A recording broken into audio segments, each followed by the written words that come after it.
This week on the Digital Coffee, we are not talking about the news. No, in this very special holiday special, we're talking to the Christmas stocking of predictions to find out what's going to happen in digital marketing in 2022. Join me after this.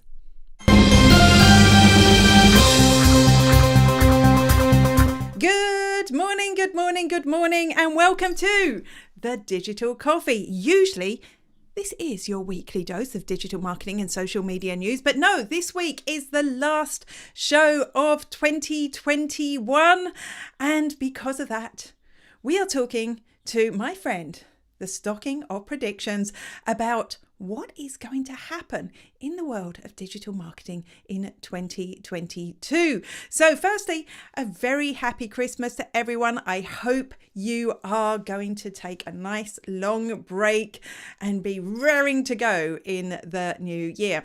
Hello to Ian. Great to see you here. I'm looking very Christmassy. I'm feeling very Christmassy. I woke up like super early this morning, knowing it was my last day at work and just being incredibly excited. I'm going to go and grab that Christmas stocking and you'll get to see the full extent of my Christmas jumper, which I think is quite magnificent. Here it is, the Christmas stocking of predictions. Now, I've actually got it a little bit early because I want to talk to you about what I said last year, because I think, what was it that I said last year and what actually happened? So let's have a look. The first thing, I only predicted 4 things. When I say me, I mean my Christmas stocking only predicted 4 things last year. Firstly, it said voice was going to be huge, not just audio rooms, but I didn't call it audio at the time. The stocking didn't call it audio at the time, it called it voice, but I was talking about audio rooms getting big. We'd just seen Clubhouse beginning to take off.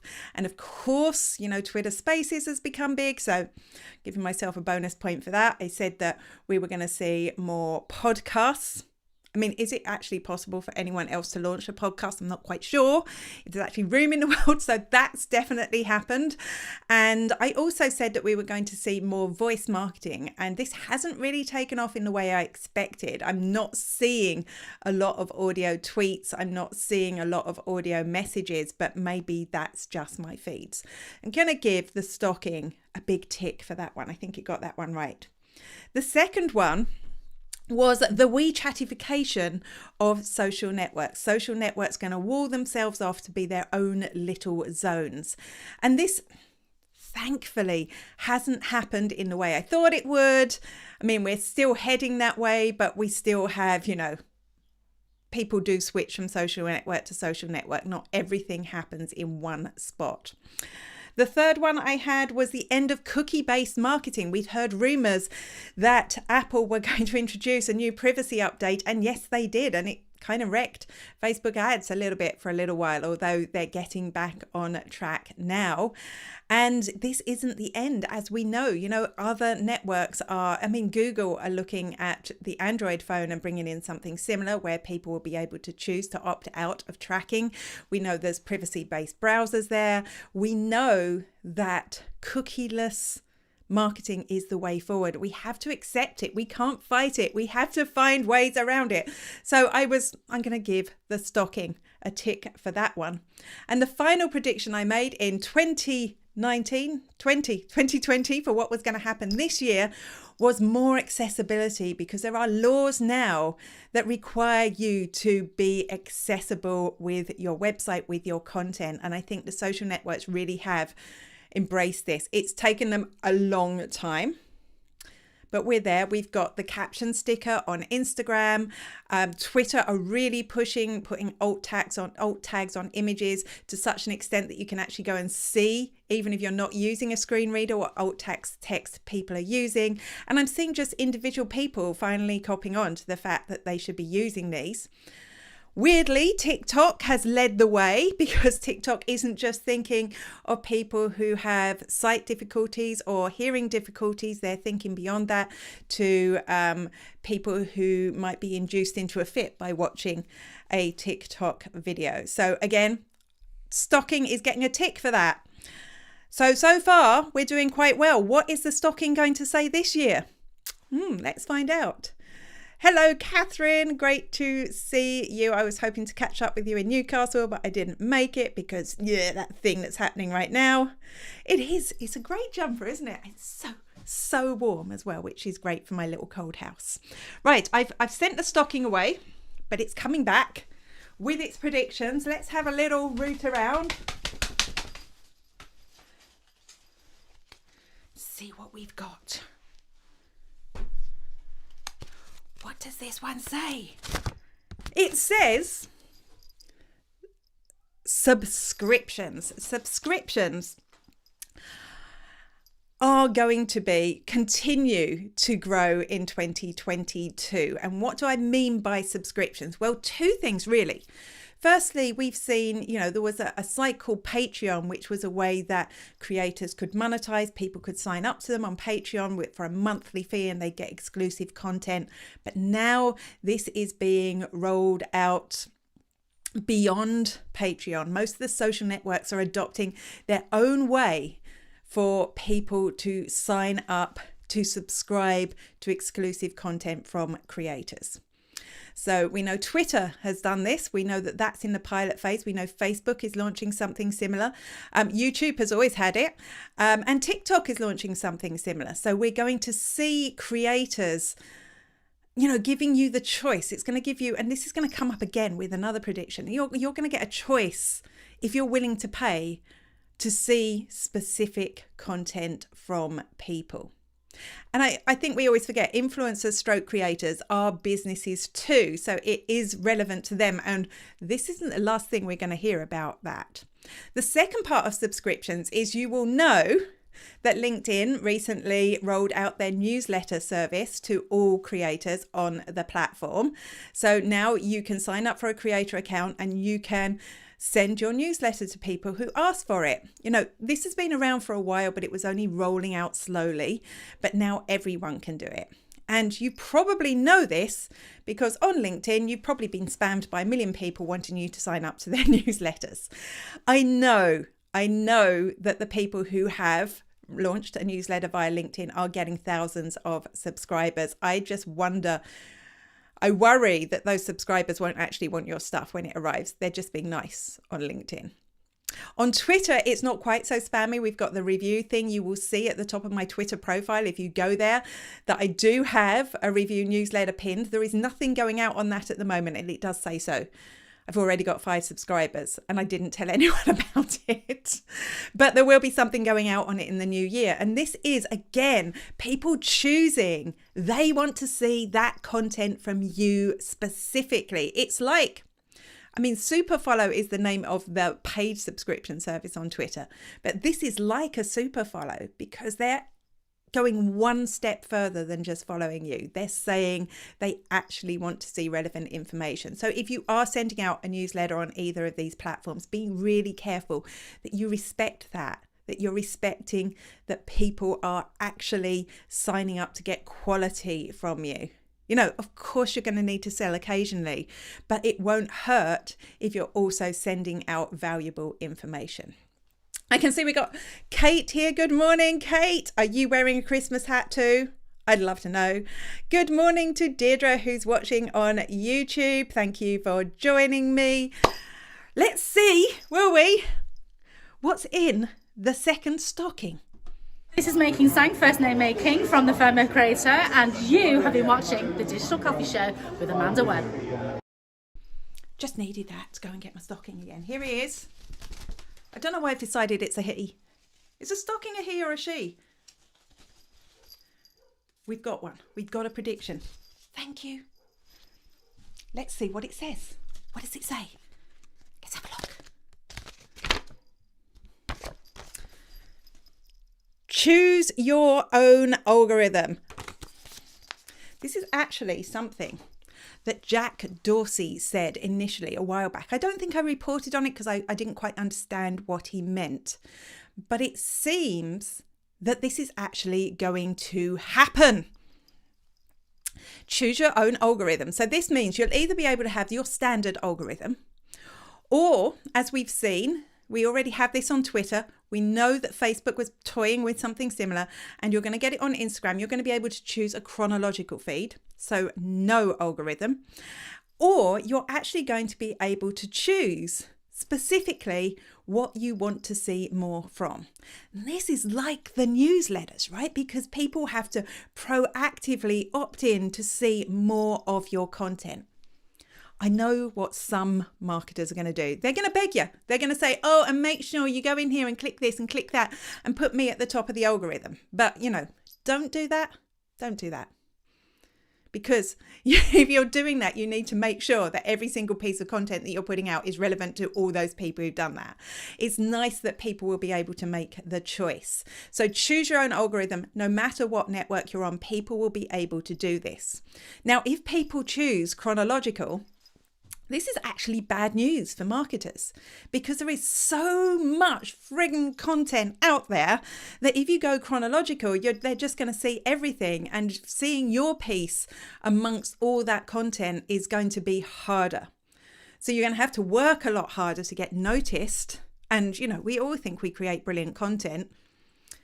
Here's the thing. We don't. I was looking at this show from last year and it wasn't great, to be honest. Well, I'm sure you liked it, but so we all think we create top-notch content, but we're always getting better. We're always progressing. And that's kind of what I mean. It wasn't as good as it is now. So actually, if people grow chronological, it's going to be really hard to fight into their attention span. Also, when people choose who they want to follow, you really have to give them a reason to put your content at the top of their feed. So hopefully you'll all choose to put the digital coffee at the top of your feed because you like getting this news. But I know a lot of people won't. Hello, here is Ian, who says he has 400 subscribers on his newsletter on LinkedIn, and he hasn't shared that he has one. Well, that's great. That's great.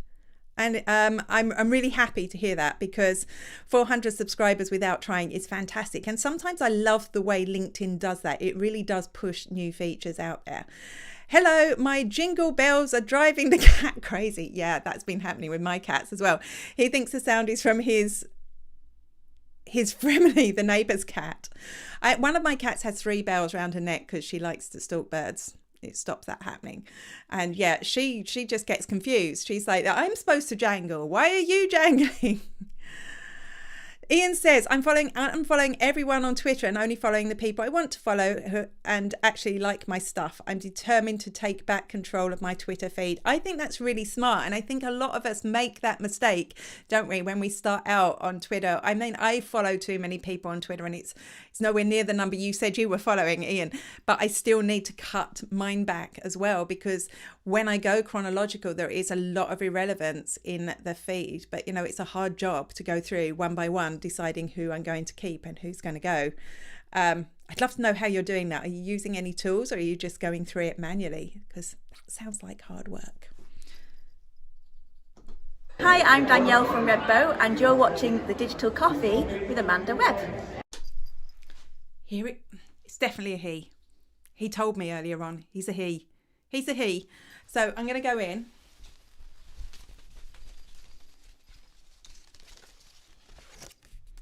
It's a pink one. It's a pink one. What does it say?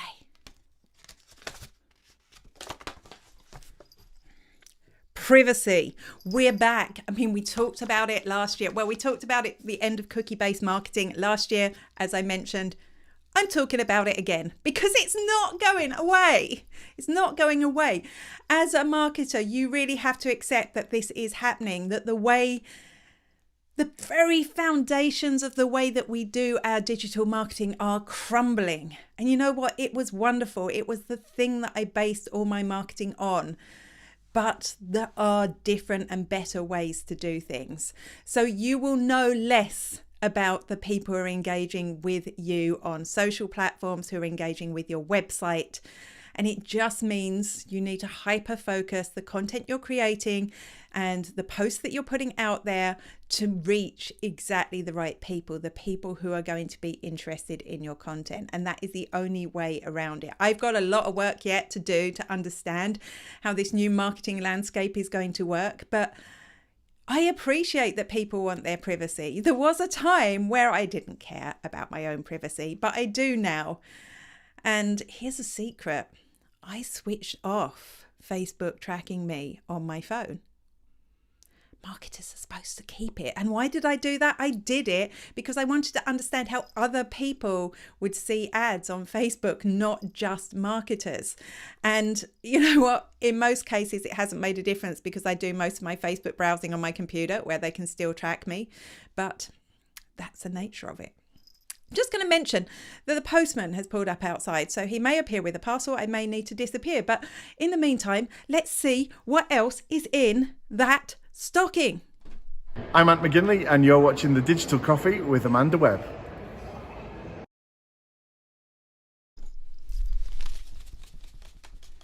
I think it will fit through the door by the look of what he's got in his hand. No, I have to go to the door. Bear with me.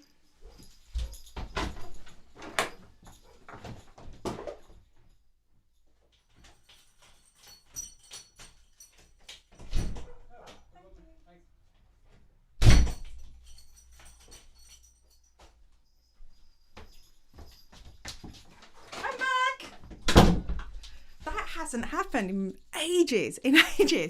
Anyway, we got the thing. It is a blue card. What is on the blue card?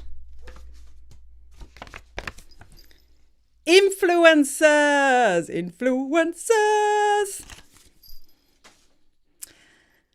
Influencer marketing, creator marketing. You have to stop saying, I hate the word influencer. Yes, you have to say, I hate that word. I hate influencers, because this is going to be your window into a new way of getting customers. There's two reasons why working with influencers can work. Firstly, if you're a business, if you're a brand, particularly if you're a larger organization, you don't need to necessarily train someone up to learn how to use TikTok. And you know, even if you do, what are the chances that they're going to be absolutely amazing at using TikTok? Instead, you can choose to work with an influencer. I would suggest long-term, work with an influencer, and that way they can create really great content for you and you get to tap into their audience. It's a new way for you to broaden your audience, to broaden your message and get in front of the right people. Plus, there's going to be a lot in the future, and one of the other predictions is going to talk about this, of you getting in front of camera. And I know you don't like getting in front of camera, do you? And even when you do, you feel like you didn't do a good job.